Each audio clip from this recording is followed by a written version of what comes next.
Good morning, everyone. I'd like to welcome you here and call this session to order. I'd like to welcome everyone present. This is the 15th public hearing of the Joint Select Committee on State Enterprises.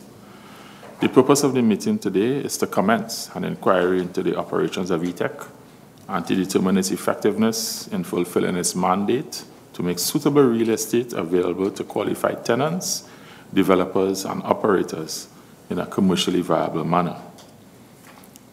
The role of this committee is firstly to examine the issues which have arisen based on eTecK's written responses to the committee's questions, and secondly, to help eTecK in improving its operations, resulting in a more efficient and effective organization.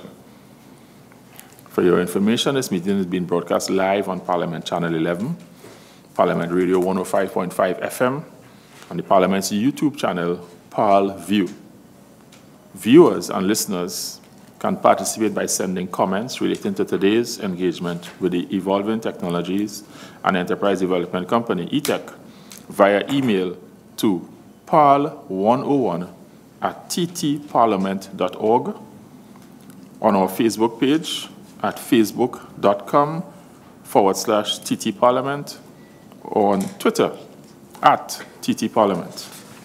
I'd like now to welcome the officials of eTecK and the Ministry of Trade and Industry, and I'd like for you to introduce yourselves, beginning with the chairman of eTecK, and then the lead officer on your team, and then after the lead of the team from the Ministry of Trade and Industry. Mr. Chairman, please introduce yourselves. Please can press the mic. Yeah.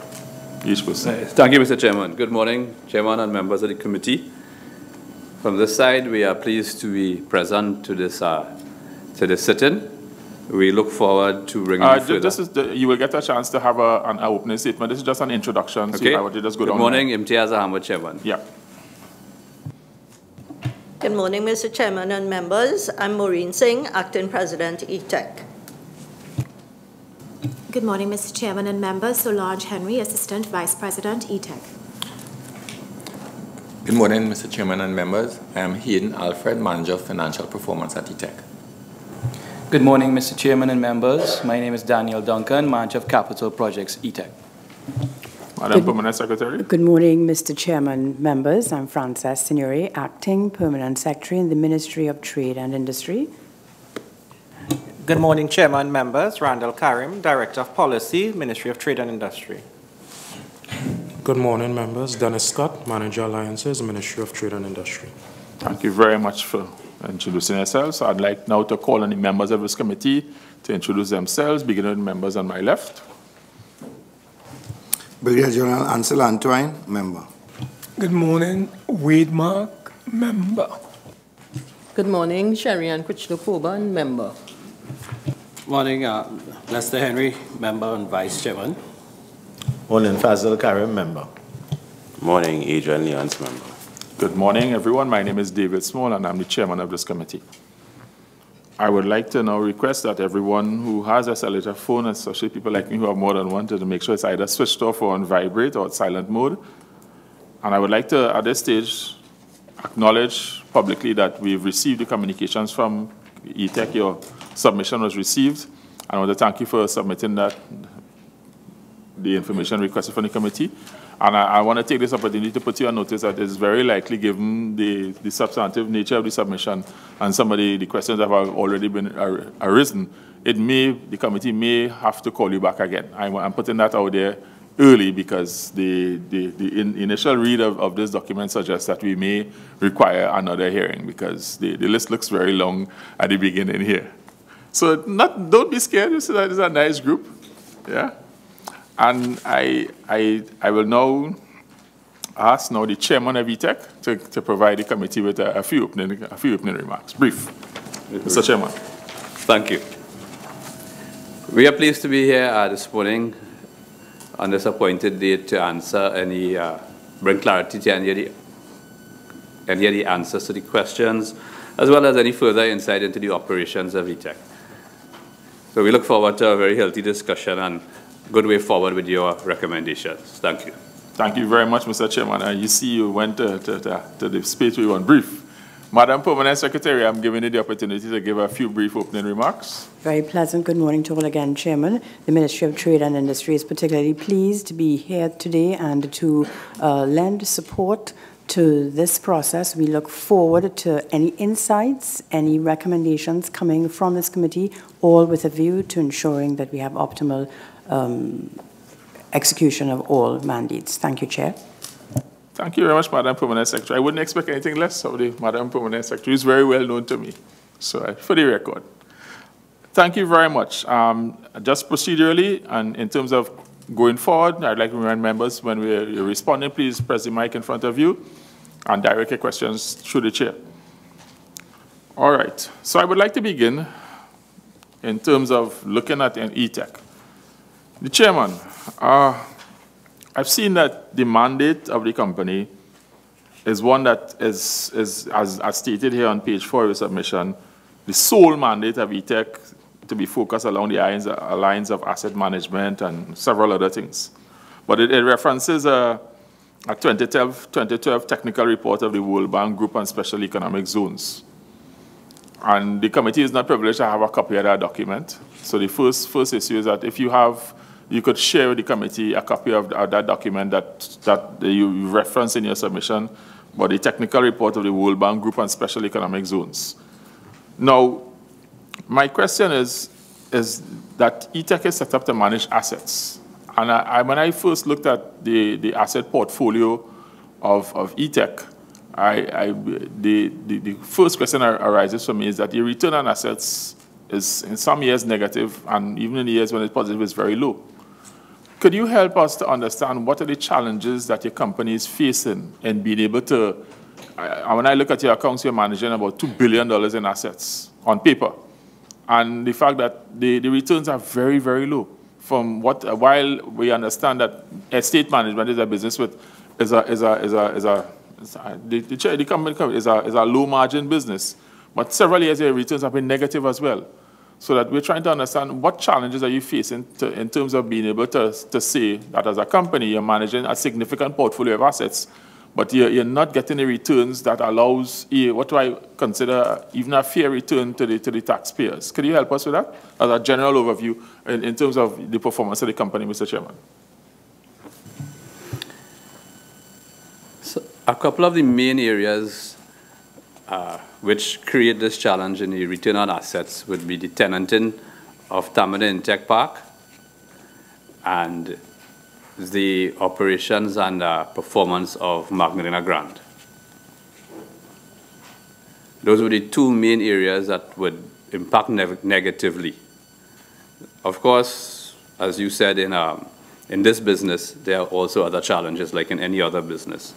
So there are challenges in terms of the leases, getting the head leases from the Commissioner of State Lands, getting lands fully occupied, creating new industrial parks. But certainly if we were to get Tamina Intech Park tenanted and improve the performance of the hotel, the numbers would improve drastically.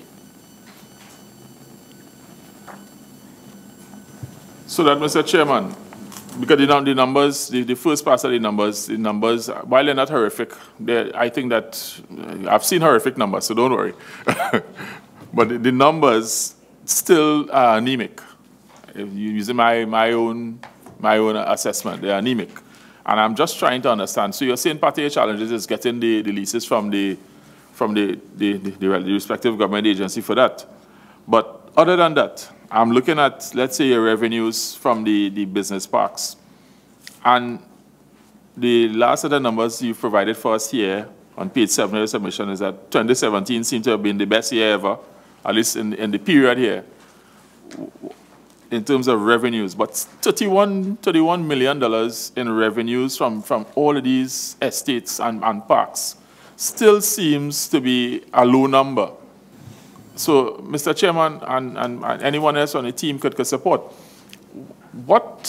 Are you okay, happy with this level of revenues from these parks? Is this something that you're actively trying to find a way to increase this revenue base? Because from where we look at it, $31 million, and this has been the best year from 2008 to now, in the past 10 years, $31 million does not seem to be a good return on the various business parks that you operate. You operate in Diamondville, from Diamondville to Point 14. You have so many parks, and most of them seem to be well tenanted. So we are struggling to understand what is really holding back the business. And even if you have an arrangement now that you have to probably wait some time for it to expire, what is the plan to try to see if we can increase these revenues? Good. I will start with a response and then hand over for some details to the acting CEO. We need to recall that quite a number of the leases were inherited from, eTecK inherited these leases, and some of these leases do not allow for a service charge. So that is one aspect where eTecK can move towards improving its revenue stream if we were to have a service charge built into the lease. But some of the leases don't allow for a service charge.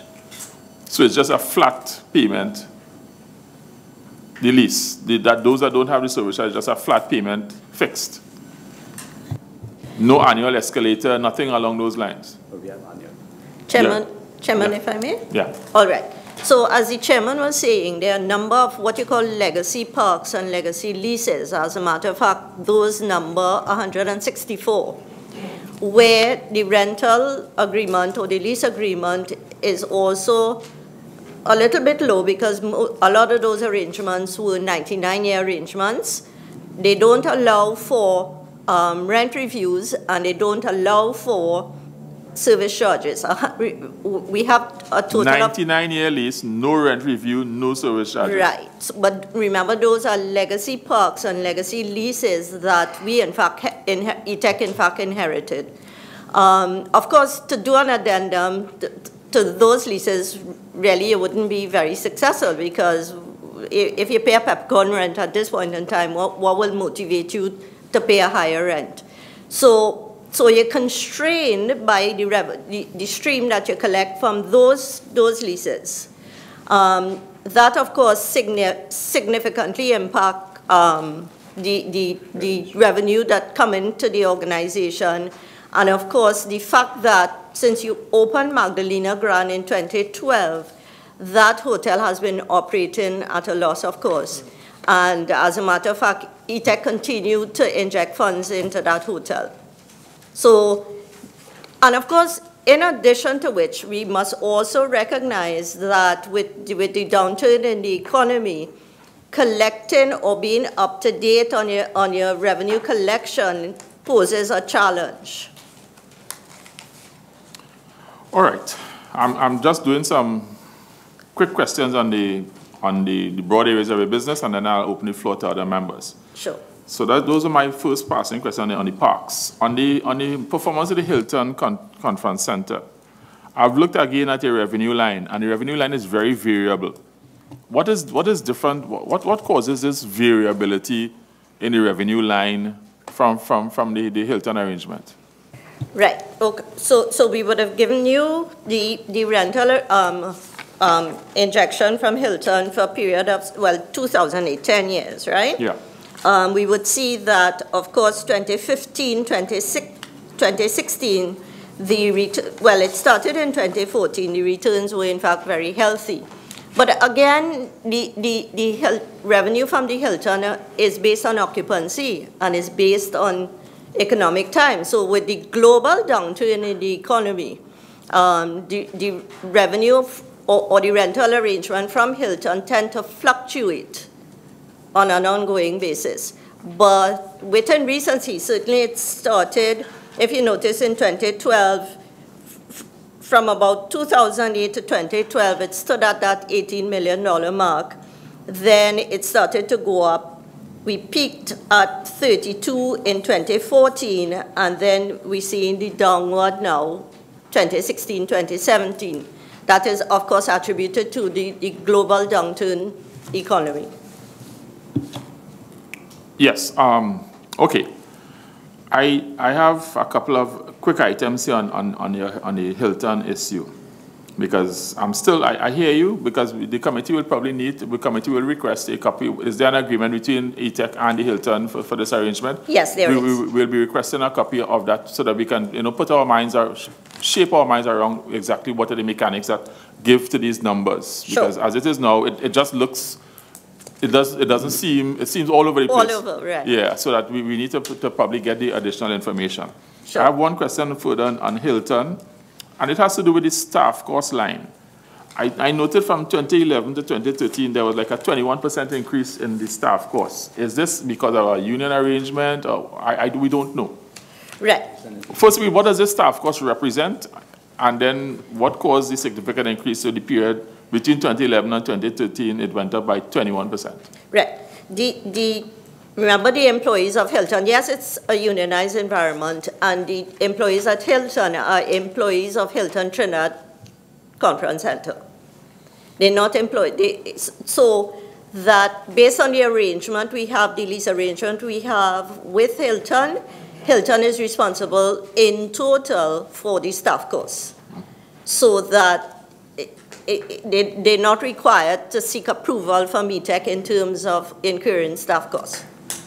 It seems a quite significant increase in a 1 year, 18-month period. I mean, it's a huge number, so it just stands out to us. Right. So that, again, this is something that the committee will try to understand. We need to understand this better. Sure. So we'll be requesting information on understand what happened here. Sure, and certainly we'll obtain the information from Hilton. Yes. Yeah. And then my last question in this one before I open the floor has to do with the performance of the Magdalena Grand Beach Resort. Now, this particular one, I suppose out of the three, this is the horror story in the three. Abysmal, to say the least. The chairman has tried to avoid, that type of language, but I like your words. It's abysmal. 10 years of consecutive losses, over $400 million in losses over the 10-year period. Staff costs increased by 400%. From 2011 to 2012, but we don't understand that there's several issues that arise here from the operation of the Magdalena Grand that I would like to understand. The staff cost in 2011 was $5 million. The staff cost in 2012 was almost $20 million. So that we're saying, okay, we're not sure. Something may have happened. They may have reopened and expanded, I suppose. Right. That's my thinking. But again, sometimes when you present this to the committee, these questions arise because it just looks... Right, you just have the raw numbers. Yeah. Right. So for the period 2008 to 2011, the hotel would have remained closed. Yes? Right. The hotel would have remained closed. 2011, we would have restarted renovations process, and then you would have reopened in 2012. So the jump in 2012 is a full-staffed hotel. Yes? Okay, well, right. Good. Yes. That helps us because, like I said, this is just my first pass. I have some harder questions coming up, but I understand. I have several requests on the floor, but I understand that the Brigadier retired has a follow-up question on the Magdalena Grand. I'm going to allow one follow-up. On the Hilton. Okay, please. Yes, in terms of work at the Hilton, critical works, etc. We got these documents late, and I'm perusing documents, and you said critical works to be initiated in 2017-18. There's different types of work to be done. Yes. But in the media recently, there was hype about refurbishment of the swimming pool in Hilton. But right. I'm not seeing it anywhere in 2017, 2018 in strategic plan anyway. Where's that fitting? That would have been captured in the works that you would have completed in 2016. 2016? Yes. It was approved in 16 and completed in 2017. Remember, the list of critical works that we gave you is for our fiscal, eTecK's fiscal 2017-2018. Mm-hmm. The pool would have been completed in December 2017. So it's completed? Yes, it's completed. Okay. I would like to now open the floor, and MP Karim, you have the floor. Thank you very much, Mr. Chairman. I want to join with all of us here in welcoming you to this morning's session. And since the chairman opening remarks focus substantially on two challenges, which is Tamana eTecK Park and the Magdalena Grand. I have a number of questions, but I'll want to start with Tamana. Could you give us a sense as to how much has been expended from the inception of this project and how much is required for its full completion, and when do you expect that to happen? And that's the first question, and I have a few questions that will follow from that. Okay. The expenditure thus far for what exists currently at eTecK is $1.128 billion. So $1 billion. Okay. And how much do you perceive that will be required to complete this project as was originally envisioned? Right. As the original PSIP allocation funding, a further $95 million is required to complete. Okay. With respect to your phase one, which is what I suspect that you might have been responding to. Correct. You had a targeted percentage in terms of tenants who you would have expected to occupy the facilities. Could you tell us whether that target was achieved?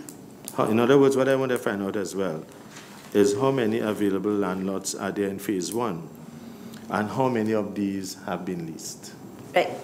There are 21 fully developed land sites, which means there's all the civil infrastructure, ICT infrastructure, 21 fully developed. There's a 130,000 square feet building that is 1 owner occupied and 2 tenanted by a foreign firm. There remains just about 30,000 square feet in that building to be tenanted. Of the 21 land lots that are available, there are 2 very strong leads. One, we hope to go to letter of offer in April of this year, next month. And the other one, we hope probably within the next 3 months that we go to offer with that tenant. Okay, so of the 21, you have no firm commitment of tenancy at this point in time? The 2 are firm. Okay. Yes. So you have 19, in other words, you only have 2 with an expectation to be occupied. Yes. And you have 19 that have been left idle in a sense. Well, we actively are seeking leads and attempting to tenant, yes. What do you see as the future for those 19? Do you see them being bright? Do you have any offers to utilize those 19s? And when do you expect, what amount will be utilized? All right. InvestTT has been cabinet mandated to market and tenant tip. Of course, we work in conjunction with InvestTT. As a matter of fact, there's a memorandum of understanding between eTecK and InvestTT.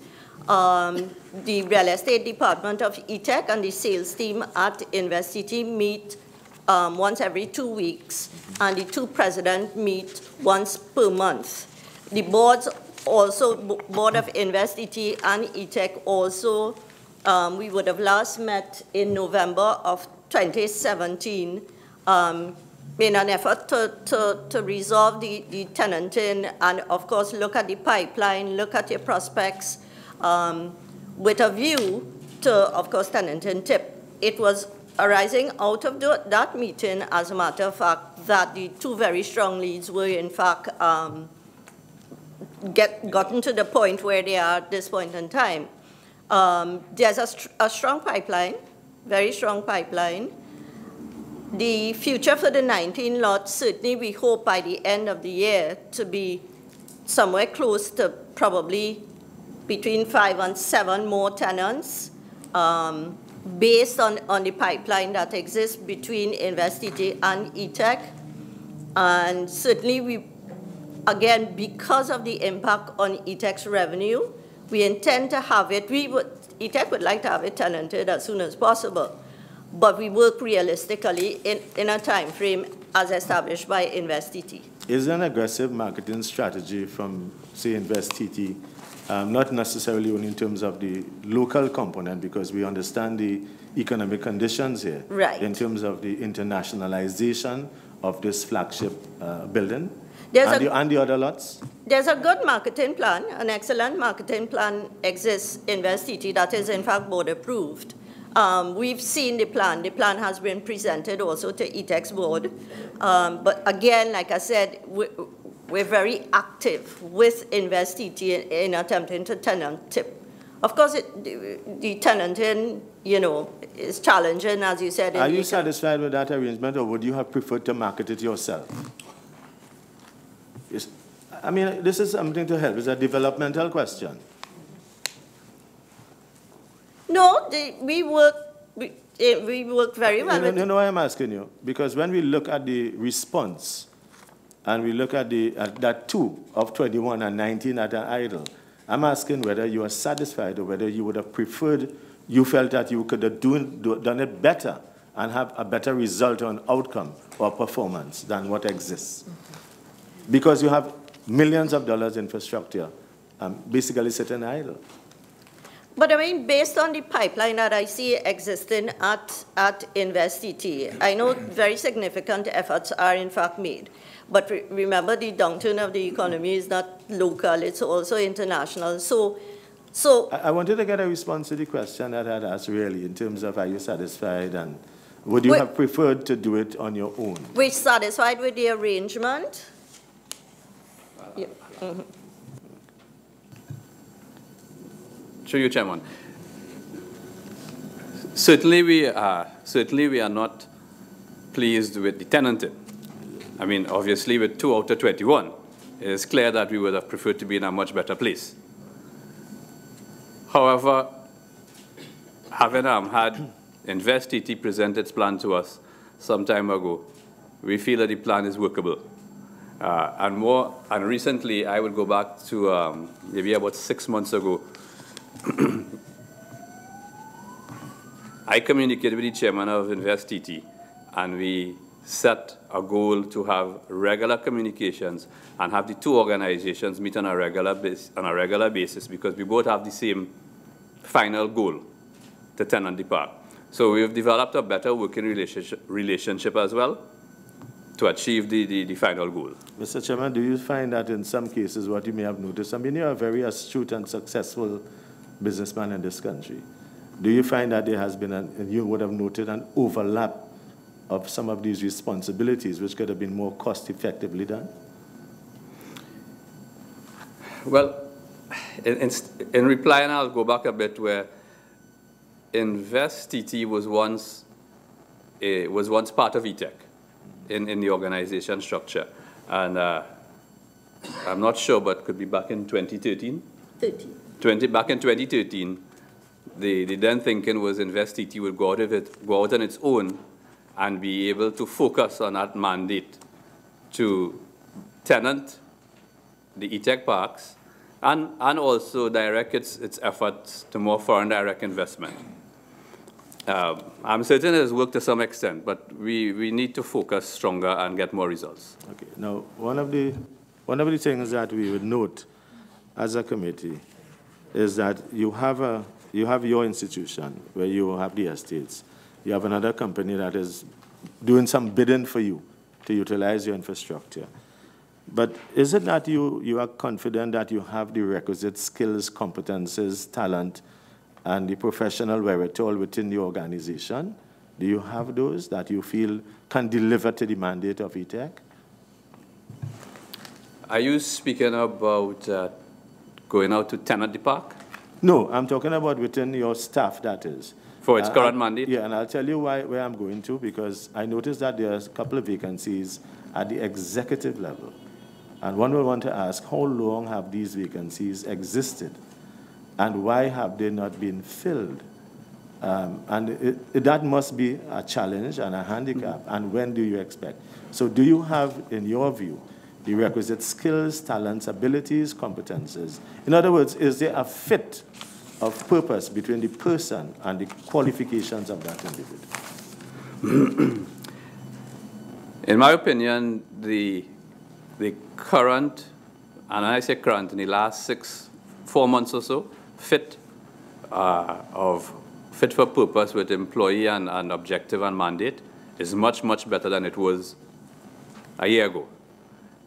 Yes, there were some positions left vacant, and we have moved to fill those positions.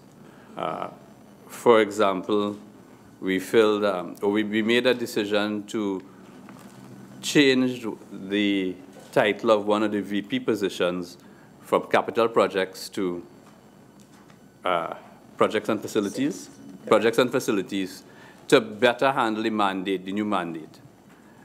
Also, we felt it necessary, as two hotels fall under eTecK, to have a manager hotels, and we went out to seek to fill that position, but we were unsuccessful. Okay, I just want to find out, I'll come back to some of those issues. Is the flagship building fully functional? Because you said you had space available for a tenant.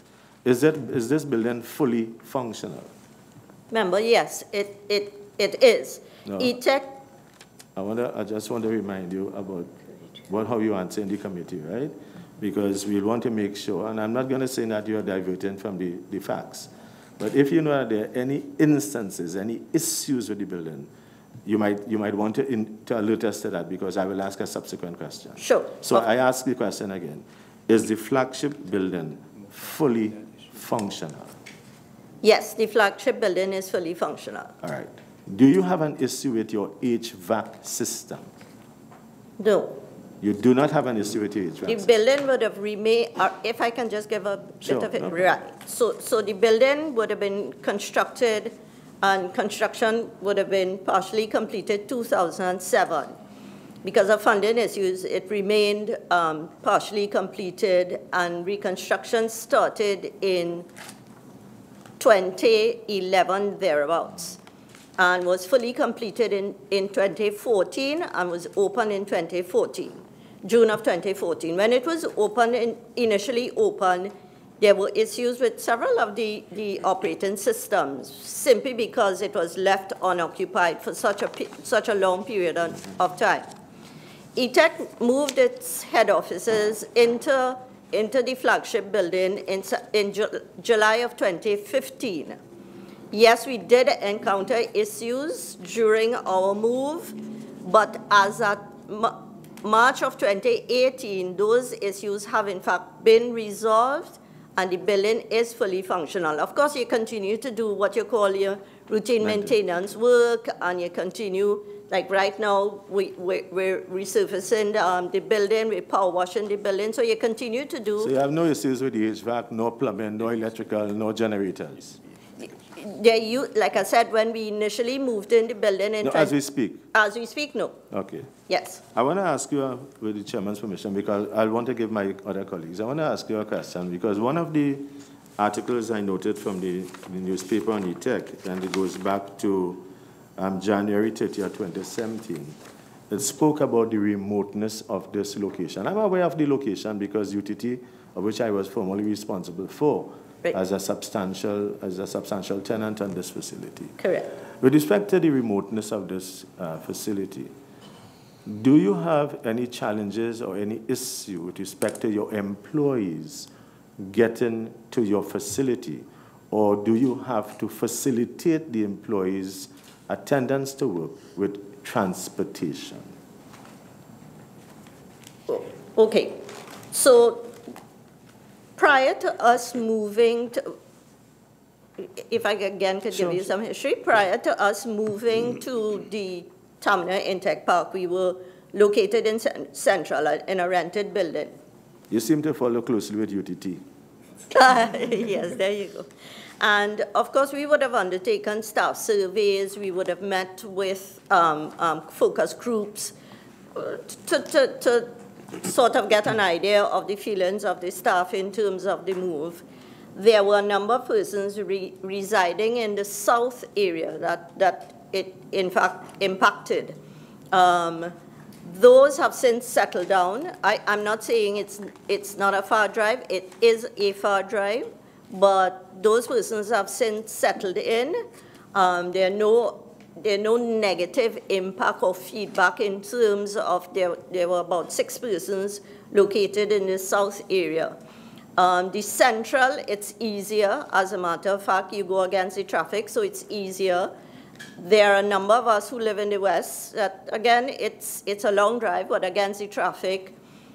There are eTecK has always, since its location, I believe, in El Socorro, there were a number of employees that eTecK provided assistance to reach to its location. There are just about 4 So the question I really want to ask is, do you now provide any transportation facility to any of your employees to get to your location? There are 4 persons that we provide service to, yes. And how is this facility, how is this transportation facility provided, and what's the annual cost of this facility? We utilize a maxi, one maxi that at a certain pickup, they pick everyone up in Kirap and bring them down to the facility. And is this a small one or a small maxi? Right, now what's the cost of this maxi annually or monthly if you would want? But what's the annual cost of the transportation? It's $5,000 per month. So it's $60,000 you spend for a maxi to transport 4 persons from Kirap to Wallerfield. Yes, we do. What do you think about that, given the circumstances of the economy and the fact that some of these persons who utilize this facility, in fact, may live in the northern area? Remember, I said it was a service that we would have provided probably since a little while now, and of course, given the remoteness because we had stopped it when we moved to Central, but given the remoteness of the Tamna eTecK Park, we brought back on the service. These are young persons. These are persons, no other form of transport. So from an employee perspective and an employee engagement perspective, we thought it best that we continue. How long has this been going on? Well, 2015 when we moved. Yeah. So in other words, about $150,000 has been spent so far? Yes. Or more? Maybe 3 years? So I just want to conclude this part. Right. So you're providing transport for 4 persons in a maxi at $5,000 per month for the last 3 years? 2.5 years. 2.5 years, yes. Which is like, in our view, something of a concern, because it is not a normal practice for us to see it, but I'll return to some questions later on. Sure, no problem. Thank you very much. Before I give the floor to Senator Mark, I want to go back to a point raised by MP Karim. It has to do with the business model.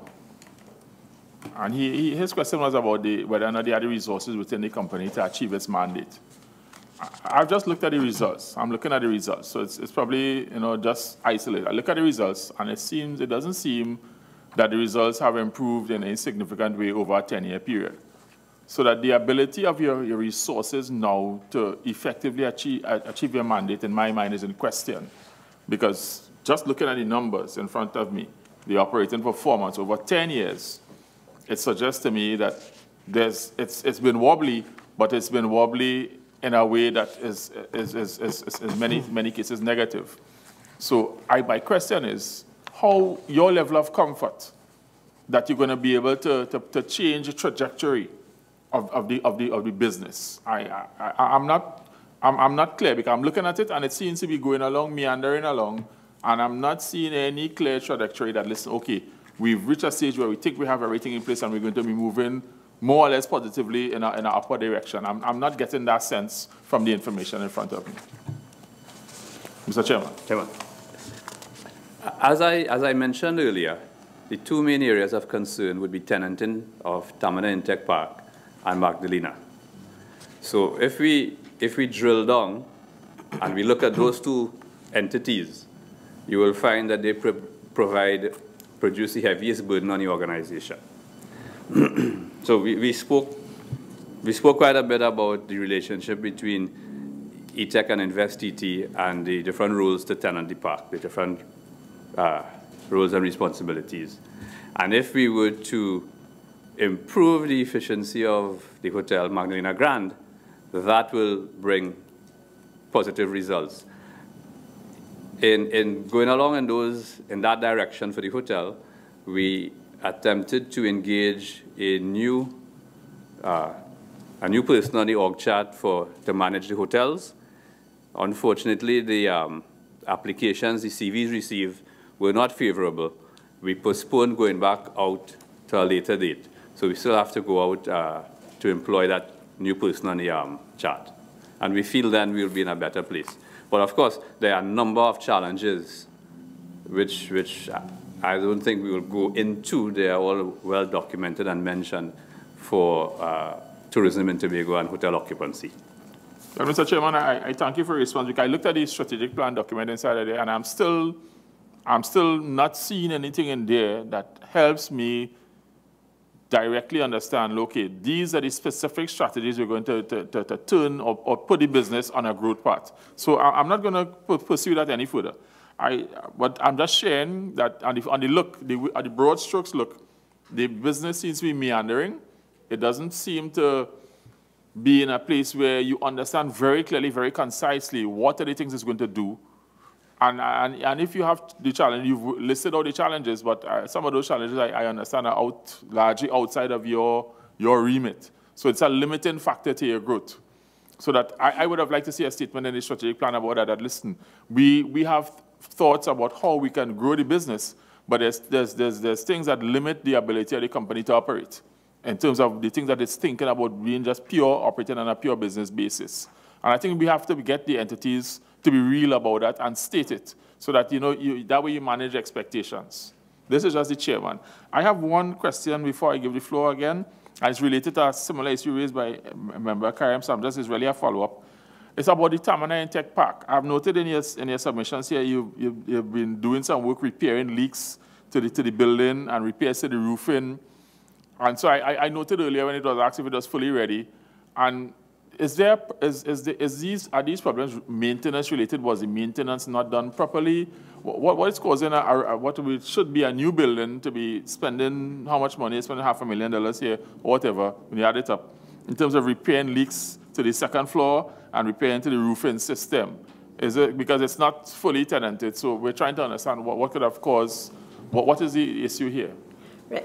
Remember, this building, like I said, was partially completed in 2007, but stayed unoccupied for a period of probably 5 to 7 years when eventually eTecK would have moved in 2015. So it's ongoing maintenance simply because prior to now, let's say 2007, during the unoccupied stage, maintenance, the attention to maintenance wasn't as active as it was supposed to be. So those are regular maintenance issues, but that we continue to do on an ongoing basis. And I thank you for that because, again, to the uninformed, you have a relatively new complex, and I'm seeing lots of money being spent maintaining roof, and you have leaking roof. So we're just trying to get information to help us understand. Right. Is that unoccupied state? Ma'am, we appreciate your response because that helps us, to move on to other issues. I'm now going to give back the floor to Senator Mark, who's requested the floor. Senator Mark. Yeah, thank you very much, Mr. Chairman. Maybe the chairman or the CEO.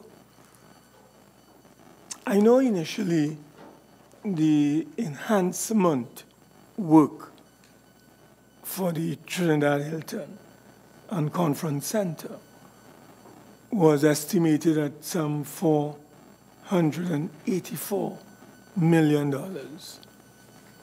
Could you tell this committee whether those enhancement works have been completed? And could you tell us the final figure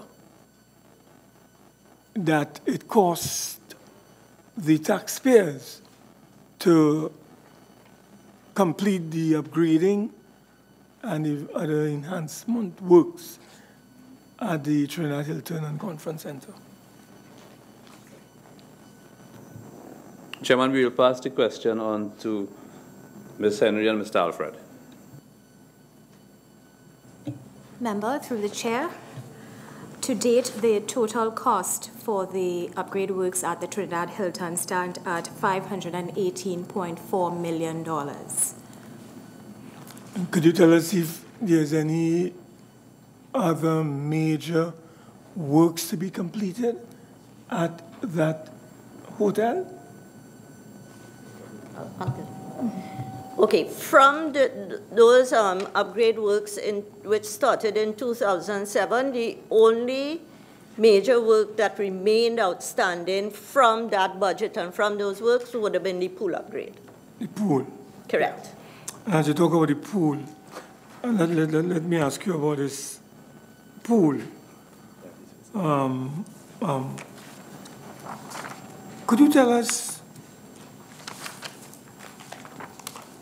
what was the procurement process involved in this construction or rehabilitation, I should say, of this pool?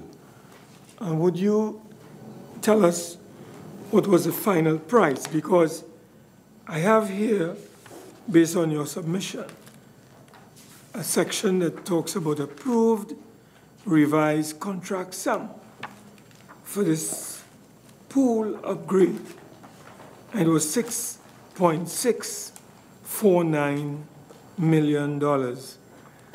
But I read somewhere that it cost the taxpayers $7.6 million. I don't know if that's propaganda or fake news. But tell us what are the facts as it relates to the final cost of the upgrading of the Hilton pool. Right, and if I could just again give a brief history with regards to the upgrade of the Hilton pool. First of all, the upgrade of the Hilton pool or the necessity to upgrade the Hilton pool was really one of an HSC issue. At the deepest end, that pool was 16 feet, at the deepest end. The pool project or the upgrade of the pool was a two-pronged approach. Of course, you would have had a design or a consultant to do the design of the pool, and then you would have had the construction aspect of it. So the total cost of 7.6 included the design and then the construction. Well, would you be kind enough to tell us who did the design? What did it cost? Could you tell us who did the construction? And what did it cost to arrive at the final figure of $7.5 million? Of course. The design through public procurement, that was awarded to a consultant called MOCAD as a design. And construction. You want to spell that for us? MOCAD. And who are they? I would like to interject. Could you provide the information and the details of the arrangement between eTecK and the entity regarding the pool? Could you provide a full summary of that in writing? Absolutely. Sure. Yeah? Right. Sure. So that includes, of course, construction. Yes. Perfect. Yes. Yeah. Yeah. I also would like to ask the Magdalena that the chairman spoke about seemed to be a heavy weight around the neck of the taxpayers of this country. My information tells me, or the information that you have provided, that from its inception in 2008 to the present time, this hotel has experienced massive losses. What can you tell us about its future? Is that one of the matters that you have up for sale under asset sales, which I have to come to? Or is it something that you're contemplating disposing of?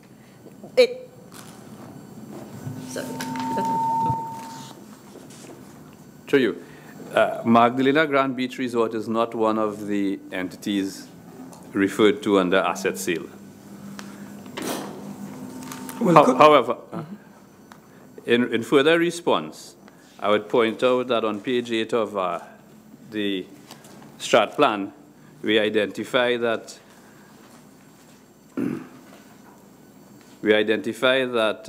Cabinet agreed to offer a new contract to the current management provider, as well as that eTecK, together with committee of Ministry of Finance, Tourism, THA, should go out and seek a new long-term operator. And the due date for the long-term operator to become effective is at the end of October 2018. Okay. That is indeed one of the strategies one of the key strategies to move the hotel to a more profitable state or to a less losing position. Would you be kind enough to provide this committee with a list of all those assets that eTecK would like to dispose of on the sale of assets? Sure, absolutely. And the values of each of those assets that you would like to dispose of? And the Moruga agro-processing facility, I'm trying to clarify in my own mind. Is it a special economic zone? Is it an industrial park that you have embarked upon? Could you share with this committee what is the purpose, what is the objective of this Moruga agro-processing facility, which my information tells me, according to what you have supplied, will cost the taxpayers $62.4 million upon its completion. What is this all about? Right.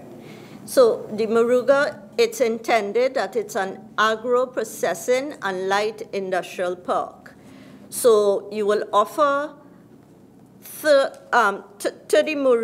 the Moruga and its environs 6 factory shells and 18 land sites. 6 factory shells with multi-purpose factory shells and land sites, which will allow the occupants to process its agro-processing and then, of course, to do a degree of light manufacturing on that park. We would have commissioned, it's an 18-acre park. We would have commissioned a feasibility study and master plan in early of 2017. And it's, of course, a project that is being done in conjunction with UDCOT, UDCOT being the project developer, eTecK being the project owner. In its completed state, like I said, what we will allow is multi-purpose agro-processing units and land sites suitable for light manufacturing. And the feasibility study, which we would have conducted through a consultant, indicated to us that that is in fact needed in Moruga and its environs. Would you want to share with us? Would you want to share with us through the chair whether that feasibility study has been completed? The final study was provided to UDCOT simply because the consultant was engaged through UDCOT, yes. Would you have a very good relationship with UDCOT? Yes, of course. Would you be kind enough to make a copy of that study available to this committee? What about the master plan? The feasibility study is built. Part of the master plan. Correct, yes. What could you also indicate to us the consultant that was involved in this feasibility study, and what did it cost the taxpayers? The consultant was GSAL, and the cost was $1.2 million. Madam CEO, given the fact that so many factory shells in your different locations, 19 locations, remain vacant, if I'm not... Do you have vacant sites available at this time? There are 8 factory shells, 6 we have very active engagement to tenant. 6 very active engagement. There are just 8 vacant factory shells. Just 8? Correct. And what is the state of play as it relates to the Point Fortin Industrial Park? How many sites are there? Right. And have they been occupied? Right. Or when do you intend to have them occupied? Those, the Point Fortin Industrial Park, there are 11 building sites or land sites in that area. They all tenanted in terms of the persons have leases. However, those leases were issued in 2016, and those tenants have, sorry, 2017. Those tenants have, well, really a 3-year period in order to complete construction. 1 year to obtain all the requisite statutory approvals, and then 2 years to complete construction. And could you tell me this final question in my wrong one? Of all the areas in the Southland, could you share with us the rationale for the Moruga area being identified? And are there plans on the part of eTecK to embark upon further developments among other areas of the Southland, maybe in the area of agro-processing or something similar in nature? Or is that the end of the show after that particular exercise? Moruga was deemed to be, of course, based on the master plan and feasibility study, Moruga was deemed to be most suitable, especially given the agro-processing requirement in that specific area. Yes, there are, in fact, plans. eTecK is always, remember, there's a divestment of assets that we currently undertaken. So there is always ongoing plans to increase the asset base. There are plans for, of course, other developments, but remember, those will be very contingent on your cash flow, on cash, and availability of financing. Yes. Yes, Chair. Also, eTecK's newest industrial park will be located at Pheasants Park. Sorry, Phoenix Park. The site is approximately 133 acres, and we are actively engaged in preparations through the ministry to get the Phoenix Park site up and running. It will take some time, but that is the next site for an industrial park. Mr. Chairman, if you may allow me, Madam Chair, CEO, could you tell this committee how much money have been expended thus far on this Moruga site? And could you give us that in writing? No, give us an estimated amount, and then give us in writing a detailed breakdown of what the monies would have been spent on. So first of all, how far are we in terms of expenditure, and a detailed breakdown of the cost of the expenditure in terms of on an itemized basis? Sure. The only expenditure that we've incurred thus far is that cost allocated to the consultant for the master plan. 1.2 was in fact allocated. The exact spend is, I'll get that, Chair, subsequently. But with regards to the total expenditure, the budgeted cost of the Moruga Park is $69 million.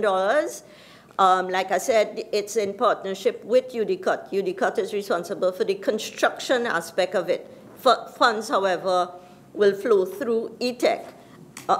We're just at the point where we went public tender for the construction aspect of it. UDCOT would have completed, UDCOT in conjunction with eTecK would have completed the evaluation for the contractor.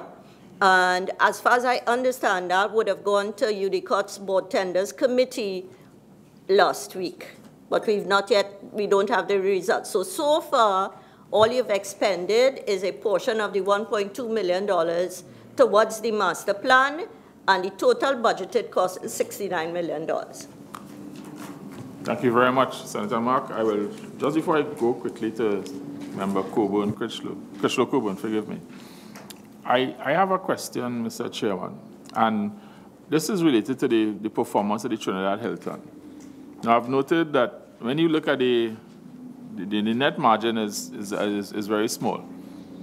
I want to get, if you have it, I want to like the committee to be provided with a breakout of this line here called operating costs, because the margin for the operating or the Hilton is small, it's tiny. Now, we've had the committee team here do some research on understanding where's the net margin for hotel groups. And that is, you can go on the company's websites and see what their margin is, and you'll be surprised what Hilton's operating margin is. Yeah, Hilton Global, as opposed to what we are getting here. So that I suspect that somewhere inside of this come be this number called operating costs, where, you know, in the margin is 3%, 4%, 2% in several years. That is where the factor in the operation is. So, and because we don't have and that will link us with the agreement, but I want us, you can provide in writing. You don't have to submit. I want to get with the request on behalf of the committee that this line item, that is operating costs, because when you take this away from the revenues, you're left with a very, very small number in terms of distributable to between the parties. And when you compare to what you go on Hilton's website and you go to their operating performance and you go to their hotels page and you see what the margin is, their margins these numbers are horrific compared to what they're earning. So I'm not saying they're bad people. I'm saying we're trying to understand the business model and perhaps allow eTecK to be in a stronger place going forward in your discussions, because these are the types of things that the analysis that we need to understand, that, okay, perhaps the agreement needs to be adjusted, amended, or proposed to make some changes to allow us to share a little more in the way in which Hilton is operating. So I'm just sharing that with you. Mr. Chairman, you want to jump in? Yeah, I just want to, I'll ask the CEO to make a comment regarding the structure of the lease so that the committee could better understand the type of lease, the type of long-term lease, as opposed to these numbers shown here, which are genuine, which have come from Hilton accounts. Right. So in terms of in all, Hilton reports into us every quarter in terms of their financial achievements. They meet with the board on a semi-annual basis, and their budget is in fact approved jointly with eTecK. Certainly, we would be able to get the information from Hilton, but understanding that it's a long-term lease arrangement with Hilton International for Hilton Trinidad. That's fine. We're with you, and we're appreciating your responses. Okay, I'll now give the floor to my member, Krishlo Coburn. Thank you very much, Mr. Chairman. Could you clearly identify for us what is eTecK's mandate, and also identify what are the major challenges that eTecK currently faces in terms of achieving that mandate? All right. So I'm so sorry. So in 2013, when eTecK was in fact restructured into Invest eTecK, our mandate became, through cabinet, the sole mandate, and may I read it, member? Sure. Right. The sole mandate of Evolving Technologies and Enterprise Development Company Limited, eTecK, be focused along the lines of asset management and development and facilitation of economic zones, and in accordance with the recommendations of the September 2012 technical report of the World Bank Group on Special Economic Zones. We then, of course, the then Board of Directors would have restructured your vision and mission in order to accommodate, to achieve that mandate, right? So the mission became to make suitable real estate available to qualified tenants, developers, and operators in a commercially viable manner. And the vision, of course, to be a highly reliable real estate development and management professionals consistently delivering modern economic zones and hotels on time and, of course, at optimal cost, right? So at that time, that is what would happen. In terms of challenges, again, as we would have said, certainly the downturn of the economy affects your ability to, on time, collect your revenues, right? So your current debt, and of course your age debt, because of the climate in which we operate, that has hampered or slowed up, as a matter of fact, the collection of your revenues.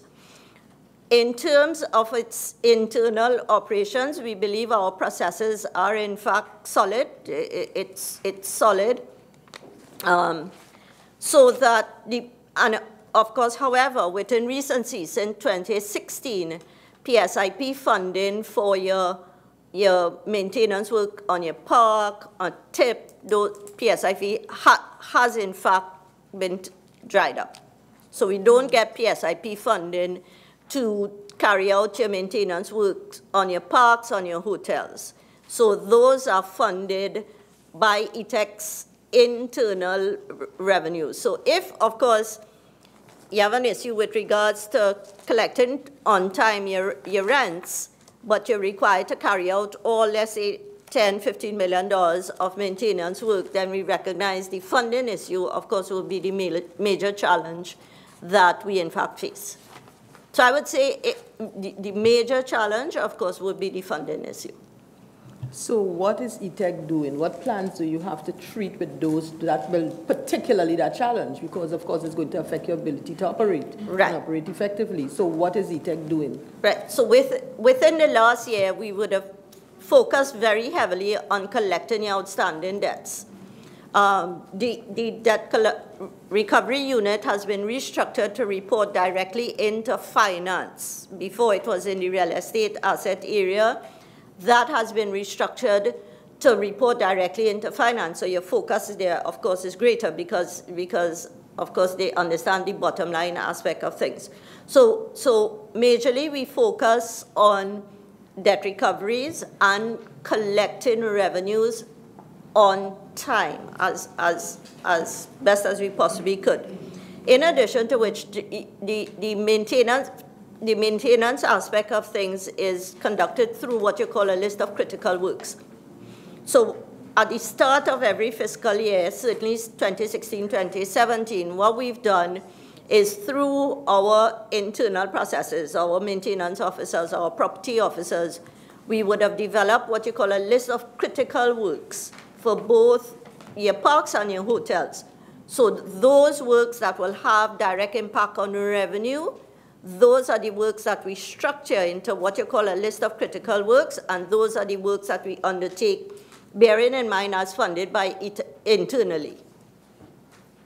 Madam President, you indicated, you made reference to debt. What is the current debt due to eTecK?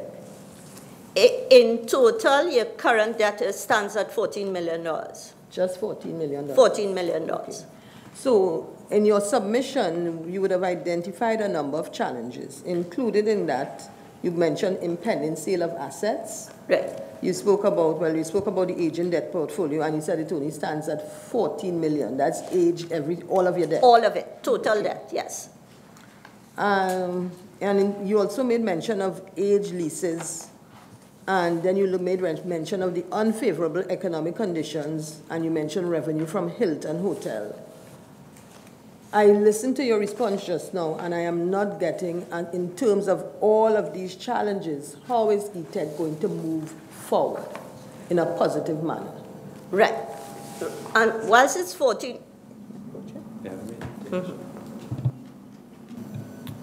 Member, through you, Chair.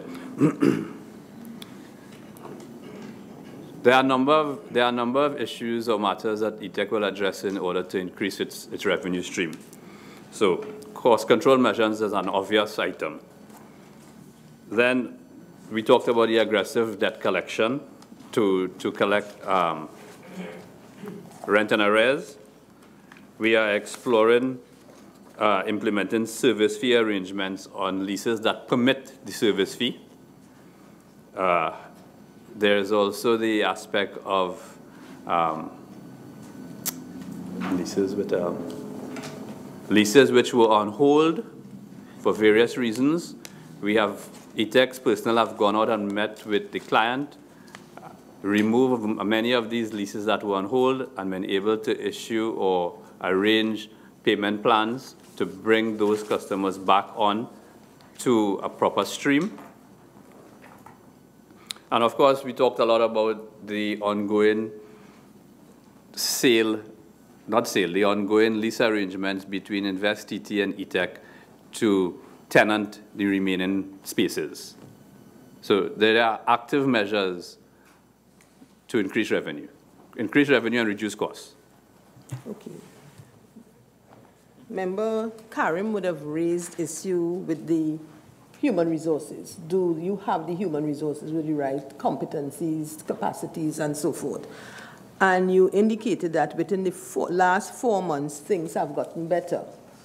But based on your submission, I am still seeing a number of positions that I consider very critical to the operations of eTecK being vacant. And that is your president, your vice president, projects and facilities, your manager, hotel assets.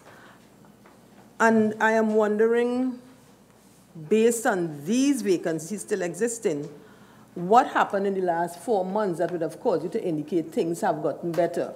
In addition, has there been a restructuring exercise subsequent to the submission of this? Is this org structure dated? Because I'm noted we have 3 VP positions here. One is listed as vacant, and I'm not seeing your vice president real estate assets or your vice president corporate services here today. And I'm also seeing some positions that are not here. For example, your manager alliances and your manager financial performance. So is it that the committee has been presented with a dated org structure? If you were to turn to page 36 and look at the management structure on page 36. This management structure presented on page 36 is current. It is not dated. Recognizing eTecK's revised role for facilities maintenance and so, the organization, the board decided to engage in a reorganization. So the structure presented here is the approved reorganized structure.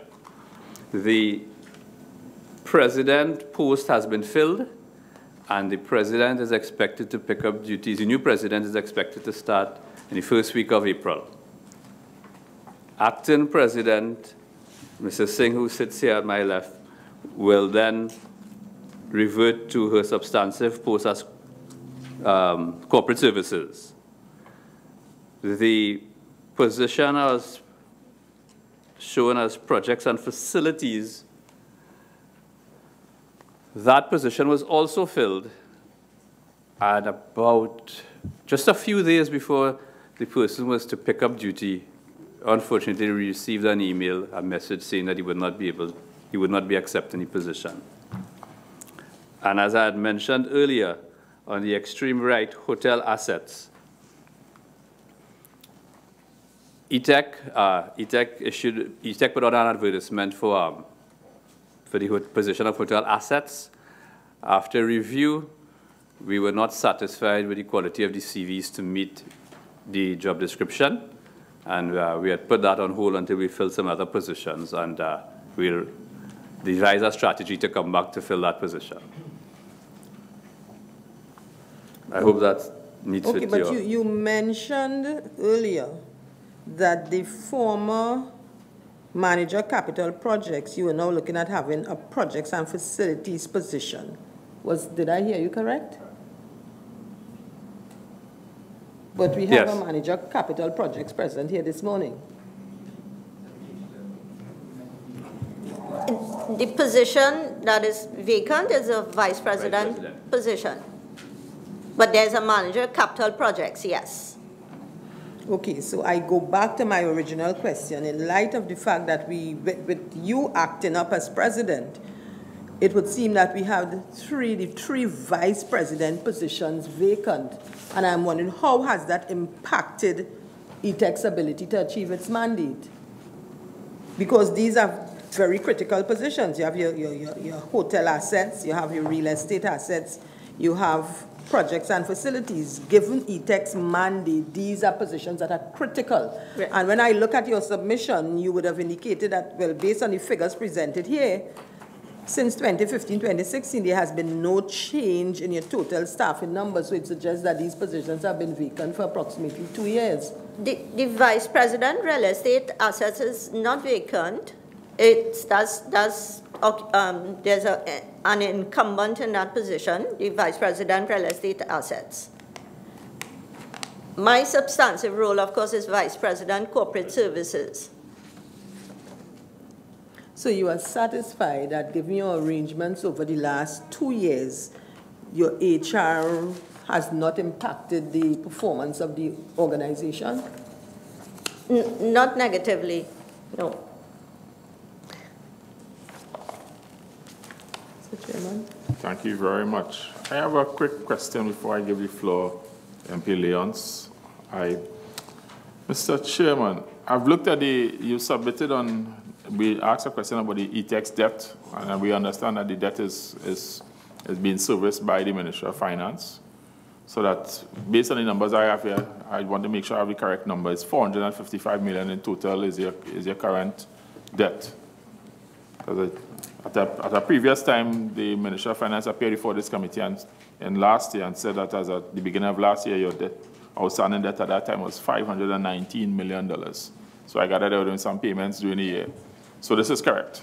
$455 million is your current debt. I just have a question.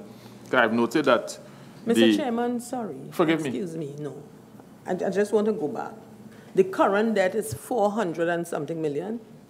Wasn't I just told 14 million just now? No, the 14 million is your receivables as your bad debts. The 14 million is what people owe you. No, but I asked for your total debt position. So that's why I asked twice, are you saying that your debt is 14? So your total debt is 400 and something million. Perhaps what the member was seeking was your total debt position, and perhaps it was interpreted to mean the debtors by you. Correct. Is that what you're saying? So that the 14 million that you responded has to do with money that people owe you? Correct. Okay. Okay, well, no. I'm very happy it has been cleared up because I was sitting here and wondering if it is I was being provided with false information. No. I think thus far, as the chair, I could say that the team from eTecK has been very helpful and very forthcoming. Yes, I was just going back because I just wanted to be clear about the debt numbers for the company. I had a question. Yes, my question was that the 488 million bond, which was remodeling Hilton, when was that bond taken out? What year? 2007? No, it was finalized in 2010. Yeah, the bond was finalized in 2010. And the balance on that right now is just about 293. Well, no, forgive me, that's the old numbers. Yes. Okay. So that the 2010, you took out a bond for 488 million to do the work at Hilton. Yes. But I think earlier on you said so far you spent over 518 million. That's correct. Yeah. So how is the gap? Where is the gap? The difference coming from? Initially, the project was funded out of PSIP. Right. So PSIP would have taken up the difference. So that's okay. And again, there's a loan for the Vanguard Hotel, from a local institution, 160 million. What year was that again? Again, that would have been finalized in 2012. 2012. Yeah. Right. And the expenditure to date it's no longer the Vanguard Hotel. It would have been, that would have been the Magdalena Grant. It's not the Magdalena Grant. Yes. So what I'm getting at, because I'm just trying to understand the use of the debt. Yes. Yes, so that you've taken the debt, it's still outstanding, and I'm trying to understand, okay, you took out 488 million, we're down, the balance is down, and then on the local debt, there's 160 million for the Vanguard. I assume all of that has been used and you still need more. But in the current expenditure going forward is being funded from internal resources. Internal resources. As best as we could. As best as you could.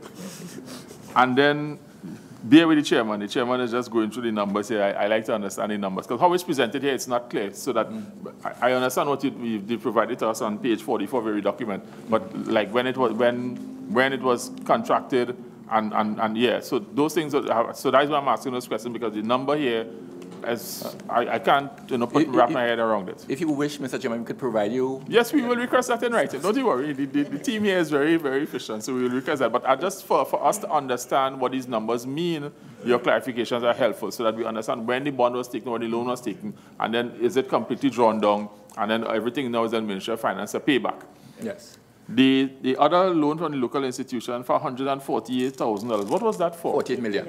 One original currency, 148 million? Yes. Yes. What was that loan for? Those funds were used towards the Tamanan project. Okay. So all of that went towards the Tamanan project? All of that went towards the Tamanan project. I will have some questions on that going forward. But thank you for helping me for the uses of these loans, because I just wanted to get a handle on that. I now give the floor to MP Leons. Thanks, Chair. Mr. Chairman, just some clarification. Initially, when your opening statement, you spoke about two main areas of concern in terms of the operation of eTecK. One would have been the tenancy in the eTecK Park, and the other would have been, well, the returns from the Magdalena grant. Now, I've listened to you about what are the plans on having a long-term operator for the Magdalena grant. But you're very careful not to say that it will become profitable. You said it will reduce the negative impact. Is that correct? Very careful not to say it will reduce the negative impact, but at the same time, I think I did say that having a recognized long-term operator was a serious recommendation in order to bring the hotel up to a more acceptable standard. But we must caution to add that there are a number of other factors that will impact upon the number of arrivals in the tourist industry at Tobago. That are out of our reach. Right. The reason why I'm asking is because at current, the Magdalena grant appears to be one of the major risks in terms of your financial stability in the company. And is it that this new arrangement would be a transferring of the risk to the new operator?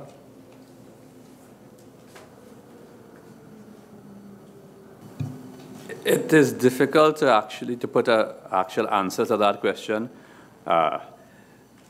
We don't expect, I should say that, we expect to have the final list of, and a summary report of the possible ventures or new long-term operators by the month of June. And then the committee will sit, discuss, negotiate, discuss among themselves and come up with the best option and have to enter negotiations. Right. So it would be not right to choose to talk about transfer of risk. Right. I'm asking all of these questions for a reason. Now, the hotel, based on the information provided, is an asset that we are not willing to release. It's an asset that we want to keep. And it being an asset should suggest it brings some form of revenue to the company. And I'm just asking because I know from way back that it has posed some serious challenges in terms of maintenance and safety and all of that. What is the strategy? You know, I understand you said one of the strategies is to form a long-term arrangement, but what is the strategy And I'm not speaking about the fact that we have low occupancy rates now. You know, and looking forward, we expect to increase it. But what is the strategy to bring this hotel into profitability, and how long do we anticipate that will be?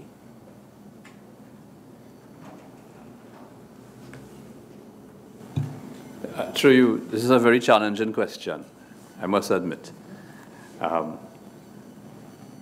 We are the company CBRE that has been charged and given the job to source the long-term operator, has met with the committee members on a couple of occasions and is due in, I think, next week to present its interim report.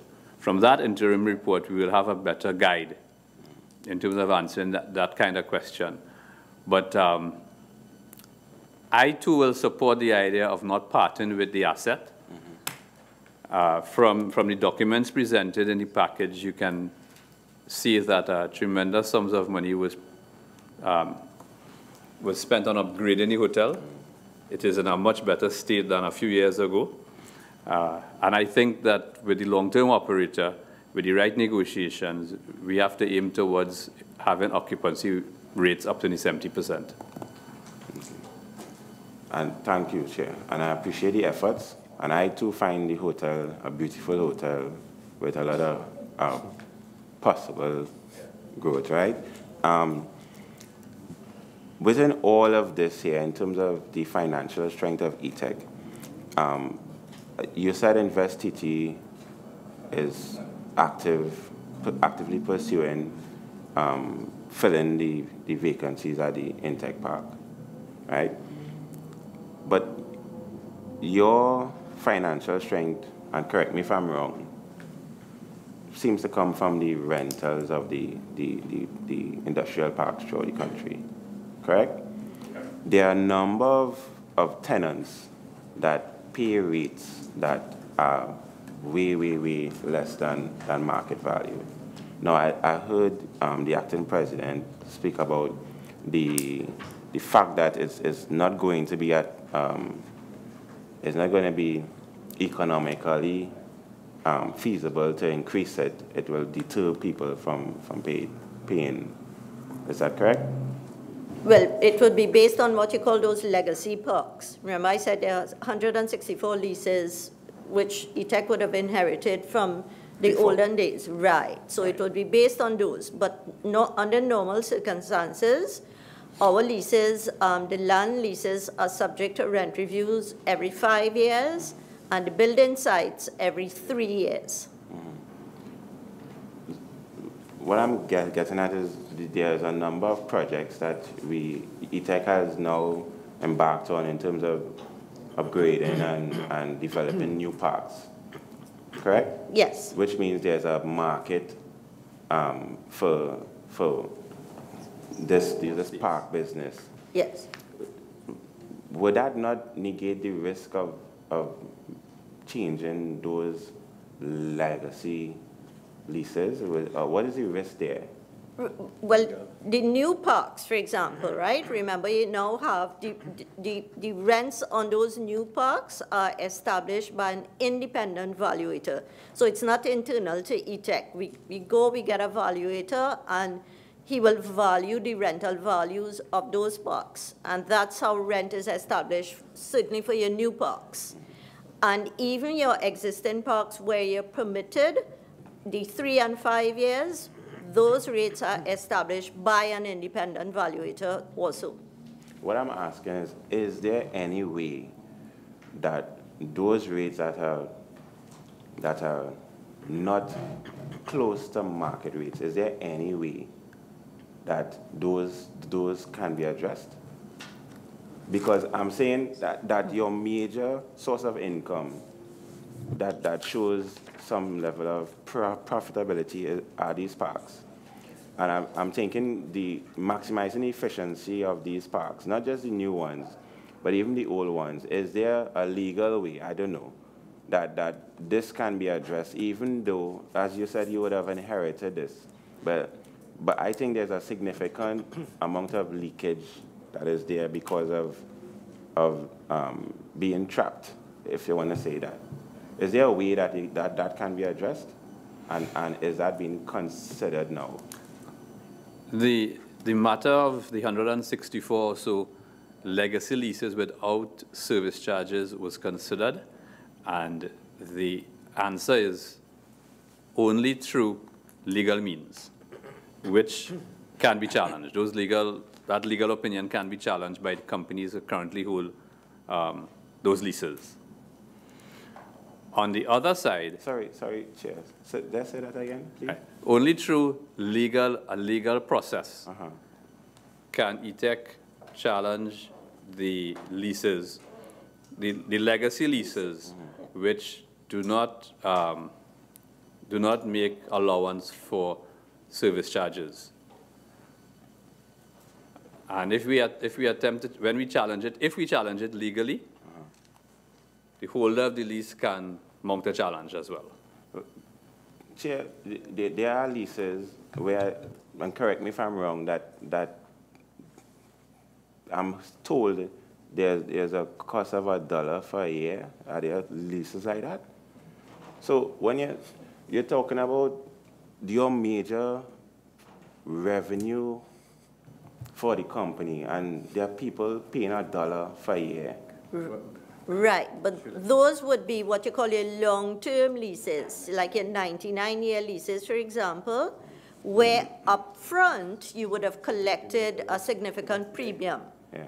Right? So those are the longer-term leases, your 99-year leases, where that economic benefit was upfront, and then, of course, you establish what you call a peppercorn rent. Yeah, no, I saw the upfront payment and stuff.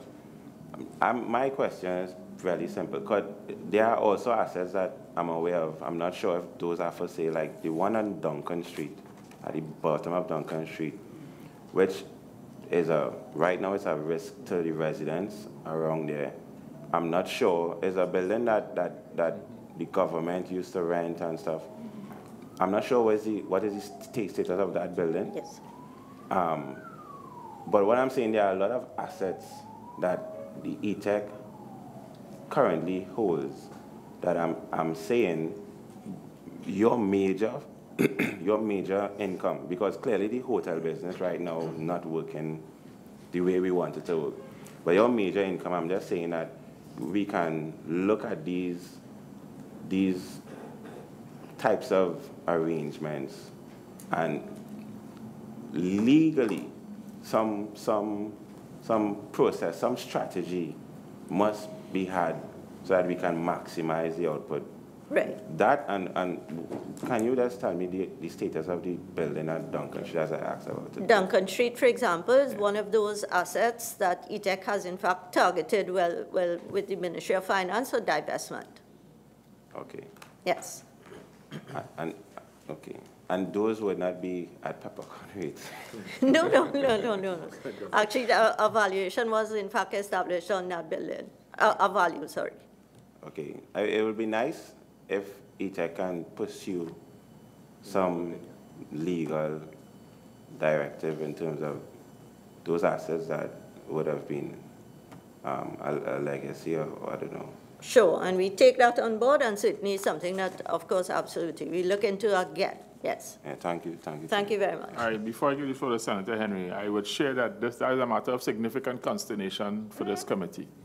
And it should be a matter of significant consternation for the members of the public, that we have entities sitting on a 99-year lease. And we understood that there may have been a payment, but in every business, there's an opportunity to go in and have a reopener discussion. If we sit at eTecK and say, well, you know, they have a 99-year lease and it might be hard, it might be cost legal, the committee doesn't accept that that's a strategy. The strategy should be to say, listen, let's have a business discussion. And the circumstances have changed. And circumstances have changed. And I think that this is something that the committee would certainly likely form part of our recommendations. There must be an opportunity to go in there and have the discussion and say, guys, circumstances have changed. We would like the opportunity to reopen this agreement and have an agreement that reflects more commercial terms in the reality of doing business in 2018. And I would share with you from my background, I would say on the reverse, private sector entities have no problem coming to the government where they have a contract for however many years and saying there's changed circumstances, we would like to renegotiate some elements of this contract. That has been my personal professional experience. Private entities have no problem knocking the government's door. We have a 30-year agreement. However, circumstances have changed and we'd like to renegotiate. So I don't see why anyone at least in the state sector should be concerned about any blowback. I at least have the discussion and then report on the outcome of that discussion, because we can't have people sitting on prime property paying $1 a year for 99 years, which means that the state would have gotten $99 in lease rates, and that just does not make any sense. And I mean, when I look also at the current rates that you have, that you submitted, and there's no, let me put it this way, anybody paying on a square foot basis less than $100 a square foot for property in Diamond Vale, and I'm not going to put the real number out there, but all of the numbers are low. The numbers are low. You look at all the areas, some areas are lower than others, but all of your numbers on a square foot basis are low numbers. And these are service lots. So that this is where that was part of my earlier discussion in terms of looking at these numbers and saying, I understand it's a licensed valuator. We need to understand who's the valuator, because 84 or whatever the number is per square foot for some of these areas is low. It's low. I'm sure if you advertise that on the streets, people will gladly buy it from you. But the lease rate is very, very low, and we think that is something that the company needs to actively really look at, to try to see how you could come and at least have a discussion. And I don't mean you do it by yourself. You engage with your tenants. You engage with the tenants, say this is the reality of the real estate revaluation that applies the market rates, and given that you're a long-standing tenant or whatever, let's have a discussion on how we could move the bar so that we get a fair return for the asset. Because it is now, the company, and I keep going back to this, the return on the assets is too low. The return to the citizens of Chandigarh for the assets that you're sitting on is too low. And I think you need to have a combination of strategies to try to move the clock on that. I now give the floor to Senator Henry. Yes, thank you, Mr. Chairman. I did not have a chance to read the full document, as some of us got the documents late. But based on what was prepared by the Parliament staff, I see in your strategic plan, you listed several weaknesses of the company. And two of them I just want to flag because I find it astounding. One is lack of information on our competitors. And two is lack of understanding of our customer needs. I'd like to know, I mean, to me, that's a startling admission. Who is responsible for this? How could you be in operation for so long and list this as one of your major weaknesses? All right. So of course, when we were undertaking the 2018-2020 strat plan, this would have been, we undertook that process internally, and we would have listed the weaknesses as we see it right now in the organization.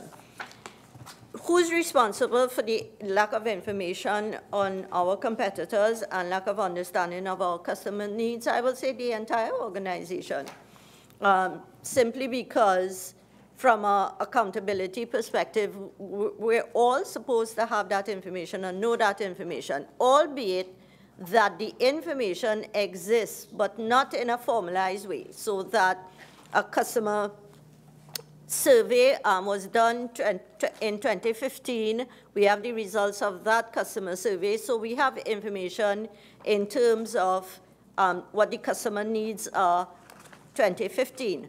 But does it reside in a data-driven environment? No, it does not. So hence the reason why we would have stated it.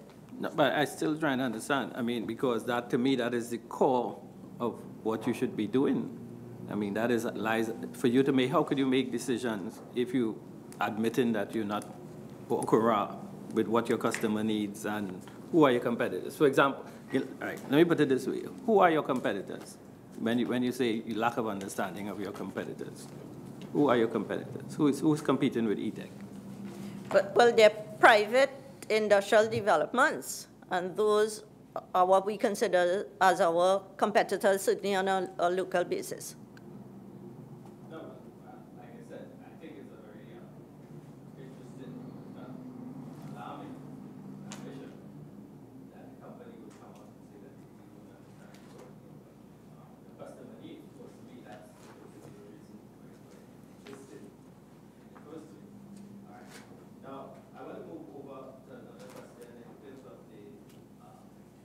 Sorry.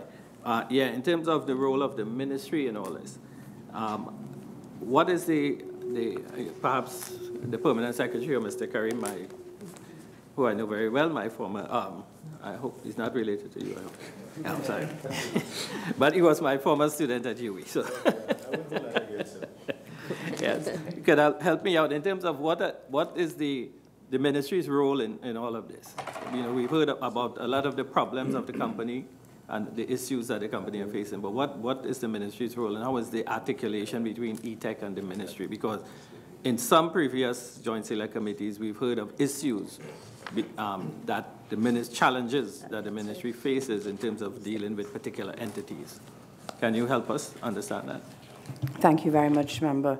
In terms of the role of the Ministry of Trade and Industry, it would be to place before the state agency the strategic overview. Of course, we're guided by the official policy framework of September 2015 that's further aligned in the National Development Strategy 2016-2030, Vision 2030 as it is better known, and in particular theme 4, which is building globally competitive businesses. And eTecK has a crucial role to play in that. If we break down that specific theme, we're looking at issues pertaining to investment, diversification, ensuring that key areas of the focus, so for example, manufacturing, business process, outsourcing, and even if one were to look at the second theme, which also includes improving infrastructure, although it's not necessarily pertaining to the work of eTecK within the policy documentation, but the emphasis must be on building globally competitive businesses and ensuring that manufacturing gets a fillip, and ensuring as well that there is room for investment. And as the colleagues from eTecK mentioned earlier, there is interest in new spaces, in new lands, in new industrial parks. And for that reason, there is a focus on the creation, the shoring of existing parks, and so the maintenance of existing parks, the upgrade of existing parks, that remains crucial. And that's what the ministry has also been insisting that there be a focus on, in addition to the development of the new parks. And in terms of the overview as well, Mr. Chair, I just want to say, if we look at the Tamina eTecK Park, I know a lot has been said about that for the morning already, but you queried and you asked a very pertinent question about the competitors, about the persons who are going to be coming to use, who are interested in using the facilities. Recently, or rather I should say last year, the ministry, through its partner institution, the Ministry of Planning and Development, we engaged the IDB to have a sense and look particularly closely at the Tamina eTecK Park and to have a gauge as to how we can utilize optimally that asset. And so we've got some very useful feedback on the type of interest that we would be likely to pursue, that we should pursue, and we are working with InvestTT as well as the Ministry of Planning and Development to pursue those aspects. So in terms of the role of the ministry, we do look at oversight. We also have, apart from the strategic value, we see where there may be some timelines that are not adhered to, and we would raise these with the agency, and where need be, see where we may be able to assist if there's a need for reaching out, say, for some statutory approvals that may have to be processed, where there may be that type of collaboration. Okay, just a quick final question. I know we're close to time. I want to go back to the Magdalena for just briefly because to the acting president. I'm still not sure that we got to the root of what really is the problem with the Magdalena. Why does it continue to be such a loss-making entity? I mean, we know in hotels it all has to do with occupancy rates and so on, but is there something else going on there that we are not being fully abreast of? The reason simply that it continues to show such figures simply because of the occupancy levels. Certainly within the last 2 years, the occupancy levels stood at between 35% and 40%. But based on your comparative competitive set, Magdalena is one of the better performing hotels in Tobago at this time.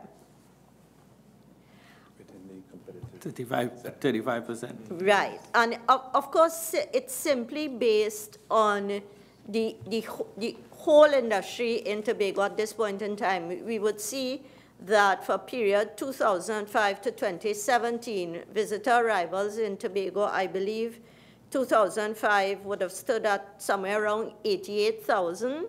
2017, it was 18,000. So that's the question I was asking, is it just that problem or is there something else? Because, you know, so the main purpose of whoever comes to take the long-term operation of this hotel as you're trying to get, their main task would just be to increase occupancy rates and that should solve the problem? Or is there a cost structure or something else hampering the performance of the hotel? The cost structure is, for the most part, consistent. Remember, the major capital works or any capital infrastructural works undertaken is undertaken through eTecK.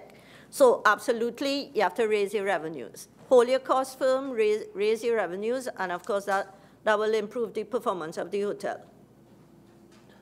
Thank you, Senator. And I just have a follow-up on Senator Henry's question because those are some of the questions I was planning to come back to on the Magdalena. Because based on the data presented, if I look at 2017, the operating costs are almost double the revenues. So you're running a business, and so that when the operating cost is this high and the revenues, okay, we understand, but at a 2% occupancy, so if you multiply it out, you say, okay, if you have double the current occupancy and you double the revenues on that basis, then it's still just about breaking even. So I am on Senator Henry's camp that perhaps something else is wrong. Something else is wrong. If I double the existing revenues and I leave the operating cost as is, it's just about breaking even on these numbers, a little slight profit, so that something else seems to be wrong. That is what we're getting at. So right. There's something else in there that, I mean, on the face of it, on the data we have, so that I hear your response that if you get an operator and they increase the occupancy, it's about 35%. If you double that on the basis of the 2017 performance, that still means you're just barely breaking even. So that's something, and that is assuming that when you double occupancy, I'm sure operating costs will go up. You'll use more resources. Yeah? So that is where, and so I am in Senator, I am not an economist, I'm not a learned economist like my colleague or Mr. Karim, who's very well trained. He's also my very good colleague of many years. But what we're suggesting here is that something else is going on at Magdalena that's not immediately obvious from what we've been presented with. That inside of here, it seems that there's some other problem or combination of issues that is causing the operation to perform so horribly. Right. Yeah? So we conduct regular audits, but based on the feedback of the committee, what we'll undertake to do is probably do a more in-depth study. I suggest a deeper dive into yes. what makes up the operating costs and a deeper dive into what constitutes the various constituent elements. We have questions to ask on that because as this committee, we're very rigorous. So when we want to understand what are the constituent parts of what this line item says is revenue, what are the constituent parts of this line item that says operating costs. So we could try to understand what is happening with the business. Right. Yeah, because that is what is key. Because on the face of it, even if you double the occupancy, you're still running a marginal business, and that shouldn't be. So I have two requests for I would like to close shortly, so I'm going to ask the members who I'm going to call on. I have two requests to take the floor. Could you please limit your request to probably 1 or 2 questions without any sub questions so that we could close in a few minutes. Thank you very much. I now give the floor to MP Karim. Thank you very much, Mr. Chairman. I'm focusing now on Magdalena since you were last there. Within the recent times, we have seen the virtual collapse of the air bridge and the sea bridge to Tobago, which must have impacted upon the viability of the hotel. Can you tell us from your own research, from your investigation, and certainly from your financials, what losses, what amount of money, could you give us a figure as to what this collapse would have cost you in terms of the hotel? Okay, we've not placed a dollar value on that. Certainly we can get that information, absolutely. But in terms, we can say on the occupancy level, it certainly has, in fact, impacted. What about in terms of supplies and services? Would that have affected you significantly? No, it didn't. Okay, but it would have affected your viability? Well, based on occupancy level, yes. So we'd like to get from you an estimate as to what that cost would have been. Sure. Because you must take into consideration. Now, earlier on you asked about the 14 million receivables. What amount of that you will have to write off? Is that collectible at all? Is there potential to collect? I would say probably, and I'm subject to correction here, I would say probably 75% of that debt is in fact collectible. And how was the age of those receivables? If you can give us a span. Up to 120 days. 120 days only? In fact, over 120 you're talking about 14 million receivables, eh? Sorry, I made a note. Yeah. Over through the chair, member, over 120 days. So some of them may be as long as 4 years. So you have no tenants who owe you money? No, that's what I'm saying. Very good. The debt of those tenants for the 14 million are in excess of 120 days. Okay. Some of them as long as 4 years. Oh, as long as 4 years. Yes. And that's the question. That's the answer I was really looking for. Yes. My apologies. Yeah, that's all right. That's all right. Now, I just want. All right. I'll just ask one more. Do you have a fraud policy? Yes, we do. Do you have a whistleblower policy? Contained in the fraud policy, embedded in the fraud policy is a whistleblower They're not necessarily the same component. Thing. They're not necessarily identical. Eh? A whistleblower policy. A fraud policy, you were saying that it is in there. It is embedded, yes. When you look at the whistleblower policy, it is something, and it has an identity of its own. Correct. But I think you should consider that because it's an important question. Absolutely, yes. And the last thing I wanted to ask you is in terms of the training plan.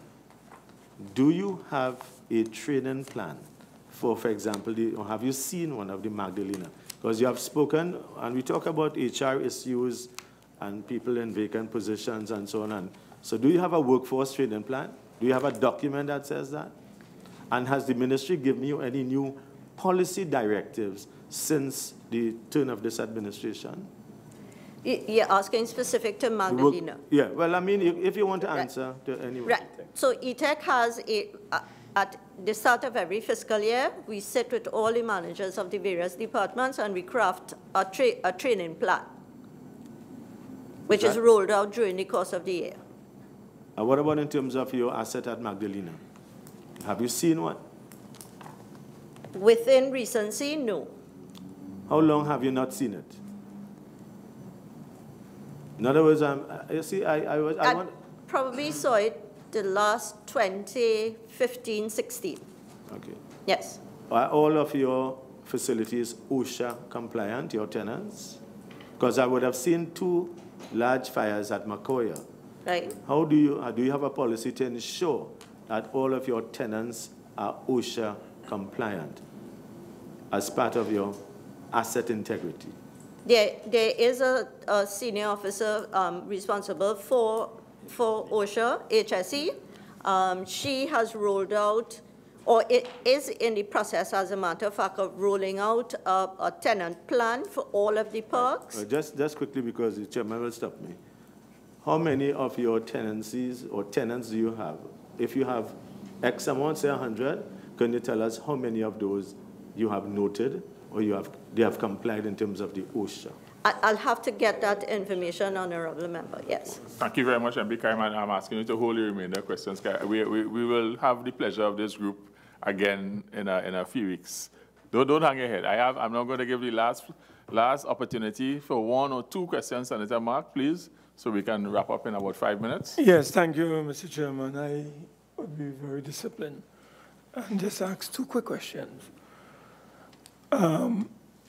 Could you provide us with copies of any agreements negotiated between the Magdalena and this EFM Hospitality Solutions?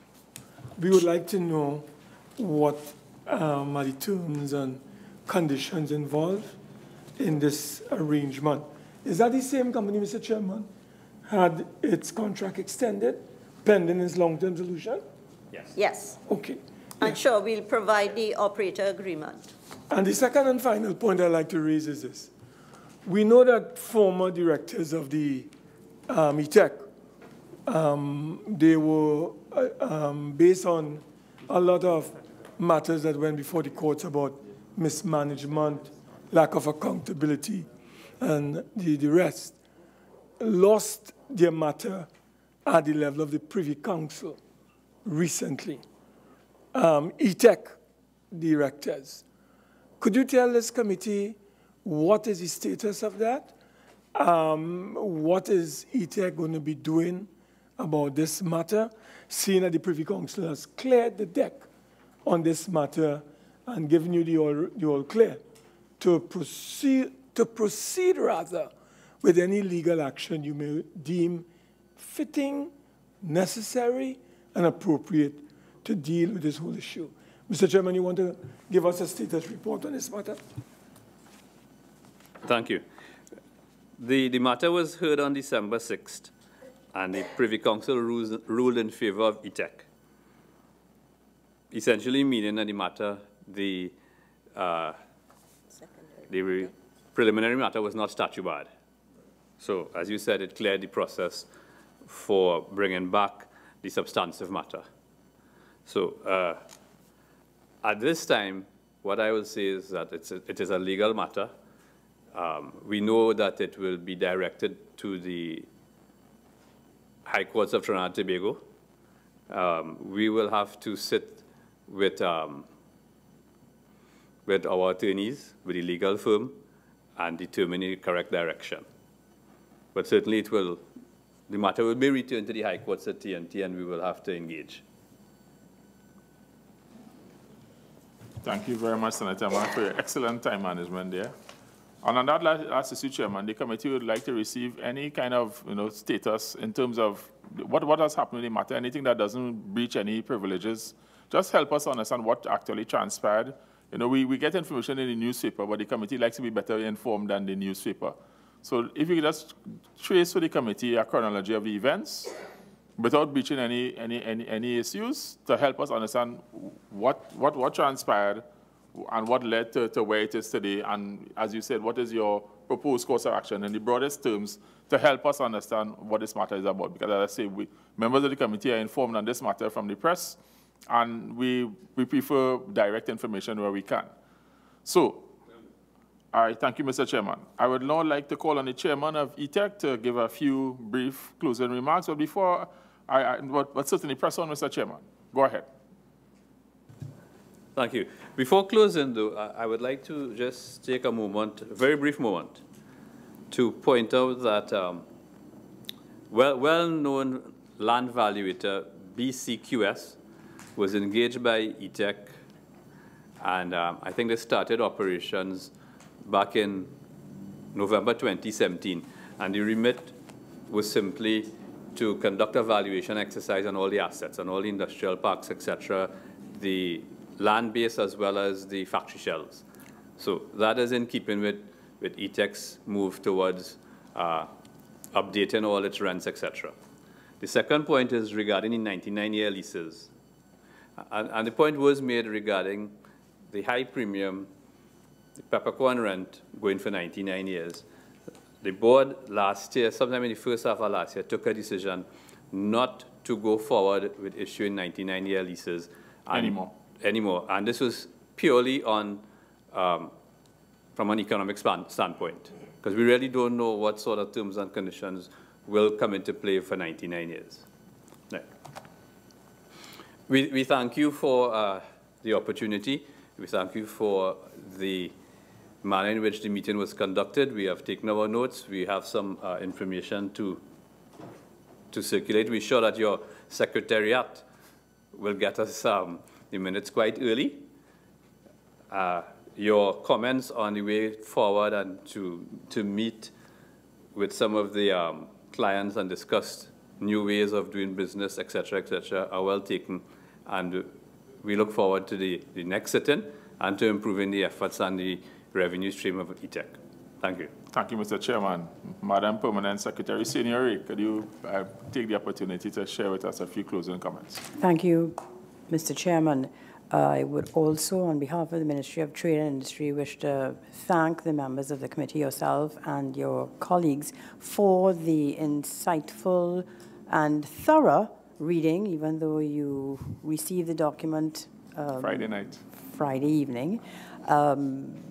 We did try, I believe eTecK tried to stick within the time frame, and your comments have been very, very useful, whether they pertained to HR, certainly the profitability of eTecK, the business model, the legal issues that one should not shy away from, the transportation matter that was raised. And so the Ministry of Trade and Industry undertakes to follow up on all of the matters and closely work alongside eTecK. Again, we have a national development strategy that we look forward to all of Trinidad and Tobago working towards. Thank you, Chairman. Thank you, Madam Permanent Secretary Senior. I would like to say before we close, on behalf of the committee wants to thank the members of eTecK in particular. This committee is very pleased with the way in which your team has come in and been very forthcoming in your responses. And it's been a relatively dull hearing, which is these are the ones we like, because it allows us to get information, seek information from the entity and get information back from you. That is how it's supposed to work, so that we can work together to make the entity a better one for the people of Trinidad and Tobago. And we're well on the road to that process today. So on behalf of the committee, I want to thank you for coming here. I want to thank you for your fulsomeness in your responses, because that is what we expect as a Joint Select Committee on State Enterprises. I'll say that, that is not always the experience of the committee, but it's a work in progress, and we go ahead. So I want to thank the members of the media and the viewing and listening audience, and I would like to say now that this meeting is now suspended. Thank you very much.